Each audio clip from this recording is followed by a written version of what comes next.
సిద్దిపేట జిల్లాలో విషాద ఘటన చోటు చేసుకుంది. దుద్దెడ గ్రామ మాజీ ఉప సర్పంచ్, ప్రస్తుత 3వ వార్డు సభ్యులు గుండెల్లి ఆంజనేయులు ఉరివేసుకుని బలవన్మరణానికి పాల్పడ్డారు. ఈ ఘటనతో గ్రామంలో తీవ్ర విషాద ఛాయలు అలుముకున్నాయి.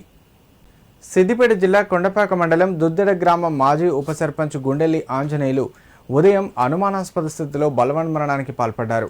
బంధువులు, గ్రామస్తులు తెలిపిన వివరాల ప్రకారం ఆంజనేయులు ఉదయం సుమారు 5:30 గంటలకు ఇంటి నుంచి బయటకు వెళ్లారు. చాలాసేపటి వరకు తిరిగి రాకపోవడంతో కుటుంబ సభ్యులు పలుచోట్ల గాలింపు చేపట్టారు.